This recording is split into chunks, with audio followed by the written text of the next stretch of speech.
Hello guys, welcome back to my YouTube channel Mirchi TV. और आज हम बात करने वाले स्टार प्लस के नए सीरियल तुम तेरा साथ मेरा का आज के नए एपिसोड में, जहां हमें देखने को मिलने वाला है कि अपराजिता को सच में पता चल जाएगा कि आखिर क्या सच है उसकी चिट्ठी का, जो इतने दिन से खींचता चला आ रहा है। तो पूरी बात ये होती है कि अप्पू ने जो चिट्ठी लिखी थी उसके पेरेंट्स को, वो उसके पति ने बदल दी है। लेकिन अप्पू को ऐसा लगता है कि उसके पेरेंट्स जो है, उसके पापा मम्मी ने उसकी चिट्ठी पढ़ी है, उसके बाद भी उसे ससुराल जाने के लिए फोर्स कर रहे हैं, उसे पति के साथ रहने के लिए, उसके साथ बातचीत करके समस्या का हल निकालने के लिए बोल रहे हैं। जबकि वो जानते हैं कि उसने उस पर कितना जुर्म किया है, कितना परेशान उसको किया है। लेकिन उसे अभी तक नहीं पता था कि उसकी चिट्ठी जो है वो बदल दी गई थी उसके हस्बैंड के द्वारा। तो आज फाइनली वो सच उसके सामने रिवील होगा कि एक्चुअली में उसके पेरेंट्स को तो कुछ पता ही नहीं है कि उसके साथ क्या हो रहा है। उसके पेरेंट्स तो बिल्कुल भी अनजान है उसकी सच्चाई से।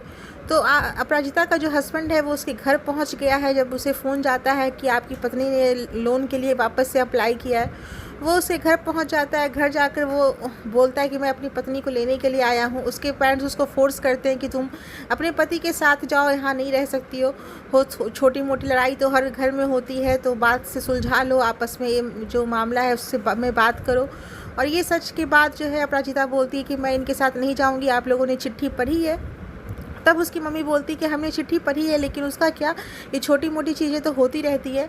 तो फिर बाद में उसका पति उसको अकेले कमरे में बोलता है कि तुमने जो चिट्ठी लिखी थी वो यही चिट्ठी थी ना। उसे अपराजिता की खुद की चिट्ठी दिखाते हुए बोलता है, तुमने यही चिट्ठी लिखी थी ना, ये चिट्ठी तो मेरे पास है। तुम्हारे पेरेंट्स को जो चिट्ठी मिली थी वो तुम्हें क्या लगता है कि सिर्फ तुम ही चिट्ठी लिखना जानती हो, मैं नहीं जानता?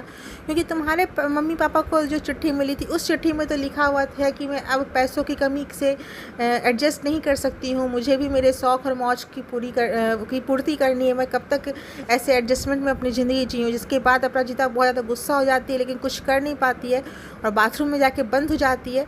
तो आने वाले एपिसोड में हमें देखने को मिलेगा कि रक्षित की जो बात है कि आप अपने फेयर से लड़ो। जब आप समय ऐसा होता है जब आप डर के सामने होते हो तो आपको अपना जो ओरिजिनल कैरेक्टर है उससे बाहर निकल के कोई और रूप धारण करना पड़ता है।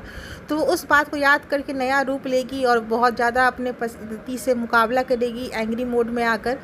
तो अब ऐसे अपडेट के लिए आप दोस्तों मेरे चैनल के साथ बने रहें। और अगर आपको मेरी वीडियो अच्छी लगती है तो प्लीज़ लाइक और सब्सक्राइब कर लें। Thank you so much.